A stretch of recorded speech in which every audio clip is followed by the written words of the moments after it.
from the station you count on for local news that matters. This is KARK 4 News at 6.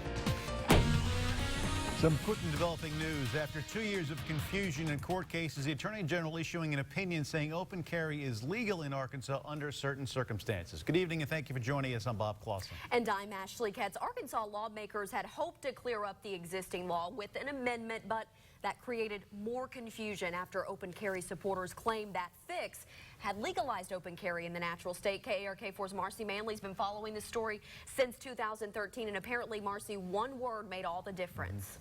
Yeah, that's right, Bob. Ashley, the law was changed to say that the act of carrying a weapon, which includes a firearm in the law, occurs when the person intends to unlawfully use it against another person. And that one word, unlawfully, open carry supporters say, succeeded where clear open carry legislation had resoundingly failed to pass through in the 2013 session. Since then, prosecutors, police, and the public have asked for clarification on how the law should be enforced. Then AG Dustin McDaniel advised he did not interpret the law as legalizing open carry, but rather believed it allowed someone to carry a weapon when traveling outside his or her home county.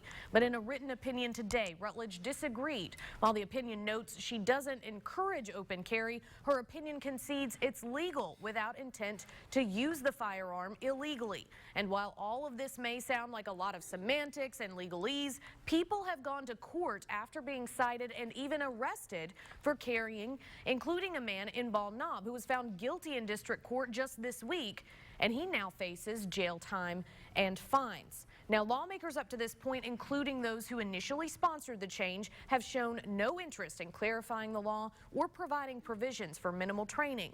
Rutledge's opinion did state that if a person does intend to carry a firearm concealed in public, they still have to have a concealed carry permit to do so. Bob, back to you. All right, Marcy, thank you very much. And joining us now to break all this down, Arkansas Attorney General Leslie Rutledge. There are a lot of questions. A lot of people, I think, we're hoping would get cleared up by your opinion. And we talked a little about this. Your job is to clarify law, not legislate or change legislation. What does this law say to a gun owner? Sure. And what does your opinion tell them? The purpose of this opinion is to offer that clarification that we did not have in the past legislative session to ensure gun owners and law enforcement officials are on the same page. So what this tells an individual who wishes to carry openly, that you may do so as long as you do so without the intent to attempt to unlawfully employ it against another person. However, we go to great lengths to make sure that individuals who carry a firearm know that they may be asked lawfully by law enforcement officers what they are doing.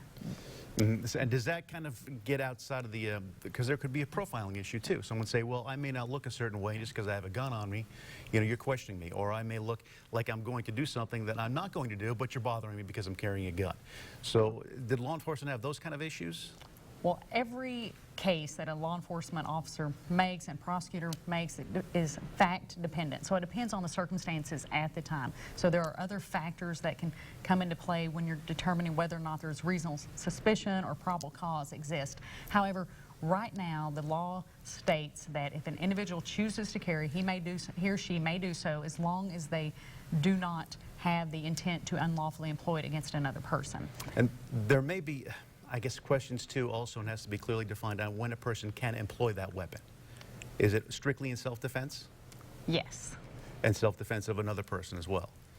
Correct. But that's self-defense is separate from what is addressed in this opinion. We want to make sure in this opinion that it's clear that businesses can still protect their business. If they do not want someone to have firearms, they can post a sign. They can state no firearms allowed, and a private business owner has the right to do so, or a private property owner has that right. And this opinion, this debate still evolving too. I want to take a real quick listen to what the governor had to say about it. This is an important issue for the Arkansas Supreme Court to clarify. So perhaps the Supreme Court could be bringing this up. I'm not sure your thoughts are on that, but also legislatures might be a good idea for them to go back and craft this with a little more detailed wording.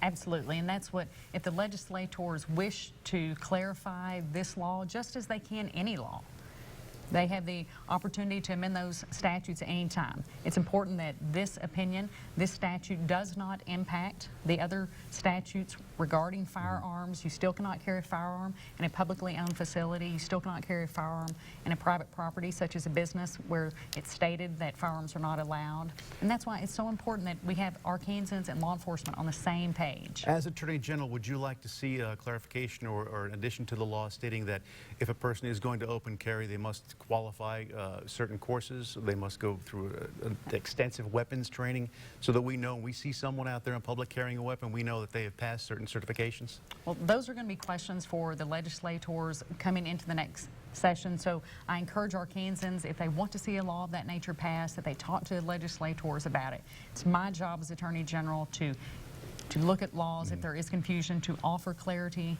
on that confusion on those laws, but it's the legislator's job to write the laws. All right, Attorney General Leslie Rutledge, thank you very Thank much. you, Bob. We've moved the ball somewhere, at least a little farther down the field. We did, and we want law enforcement, Arkansans, to be on the same page and be safe and responsible. All right, thanks very much for your time. Martha Schaffner, the 71-year-old former state treasurer, sentenced today to 2.5 years in federal prison. You may remember a jury found her guilty on 14 counts of extortion and bribery. KARK4's Josh Berry joins us now live at the courthouse. And Josh, did we hear from Schaffner at all today in court? We did, Ashley. We got a brief chance to talk with her just outside of the courthouse this afternoon, but she also addressed the court just before the sentencing, saying she apologized to the people of Arkansas, acknowledging that what she did was wrong, unethical, and a breach of the people's trust. Now, as you said, the former treasurer was accused of steering state investments to a broker who gave her $36,000 in cash, some of which was delivered in a pie box. Her defense argued today that she had been punished enough already. Her attorney called it an unprecedented public vilification while not excusing what she did. They had hoped she could serve time in a halfway house, but both the U.S. Attorney's Office and the judge agreed this sentence for a public official who has abused her office and was personally enriched should be served in prison.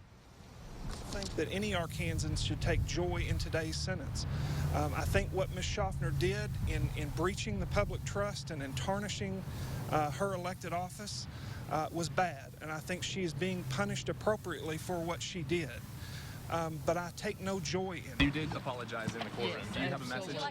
Absolutely, that I apologize. Warning, relying on the state having profited $26 million over the bribe period, and they asked the judge to consider the 71-year-old's character and the age, which did weigh heavily in the courtroom. Now, Schaffner also has to pay more than $32,000, including restitution, to the state of Arkansas, which closely mirrors the money that she made from the bribes. Now, Schaffner isn't in custody yet. She has 60 days to report to the Bureau of Prisons location in Fort Worth, Texas. We are live in Little Rock. Josh Berry, KARK4 News.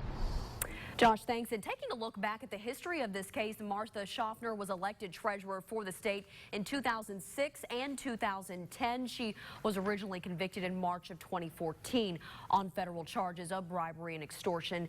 It stemmed from an arrangement with a broker, Steele Stevens, with St. Bernard Financial, who ended up making payments of $1,000 per month to her. Ultimately, it was agreed that he would pay Schaffner $6,000 every 6 months. A man has died in a hit and run along a very busy street. It happened a little afternoon today near the Shell station on Rodney Parham and Old Forge Road. People there say the victim was walking on the sidewalk when he was hit by a heavy-set man driving a white van with green lettering. The man apparently dragged for several feet before coming to a stop. The van took off heading west on Rodney Parham.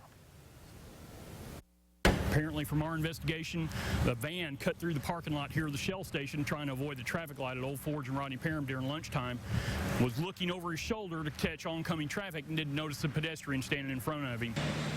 No word yet on the identity of the victim. LRPD does have a person of interest, but has not yet identified them.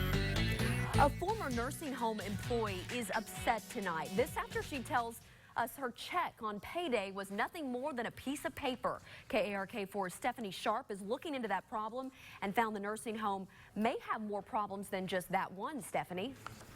Yeah, Ashley, the nurse says she worked at Red Oak Nursing Home for a couple of months. She says she got one bad check earlier this month. She told me that she was supposed to get paid again today, but hasn't seen a dime of that money just yet. Jenna Jarrett recently quitting her job at Red Oak Nursing Home in Lone Oak over payday. I had purchased airline tickets for the honeymoon. They were revoked because it was a hot check. She says she got her paycheck on August 14th, paid bills, and then was quickly notified from her bank. They informed me that my payroll check had come back with non-sufficient funds. As a result, her bills came up short, and the late fees started to mount. It's totally their responsibility. She says the nursing home promised to pay her and the fees. She got a check for her wages, but never the fees. I have over $375 worth of just insufficient fund fees. In a statement, Red Oak Nursing Home says, we recently altered our payroll structure and dates to better serve our employees and are taking care of any of our staff that has been inconvenienced as a result of this change. But Jarrett is still not happy. And if I had wrote you a $2,000 check that was bad, that would be a felony charge. Bad checks, not the only problems with Red Oak. According to DHS, since 2013, 20 complaints were filed against the nursing home. Of those, 7 were verified. The latest investigation earlier this summer when a patient was left in a van without air conditioning for about 15 minutes while the driver went into a fast food restaurant. According to DHS, the driver was fired after that. And when I left, you know, some of the patients were crying and saying, what about us? We can't leave like you can. Jarrett hopes the problems get solved for both her former co-workers and the residents she grew to love. She says the nursing home said that they would give her the money due today at some point next week, but at this point in time, she has no idea when. Now, you can read Red Oak's full statement at arkansasmatters.com. DHS did confirm surveyors are in the facility right now, but could not say why. Bob? Steph, thanks very much. As one of the major school districts deal with growing pains, overflow issues continue. Next, find out why some kids are getting taken out of school. Next.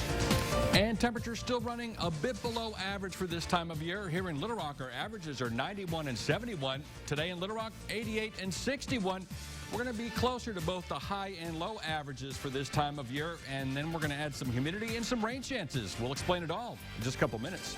Now from the station you count on for local news that matters. This is KARK 4 News at 6 in high definition with Bob Clausen, Ashley Katz, Chief Meteorologist Keith Monahan, and Aaron Peters with the Razorback Nation Report.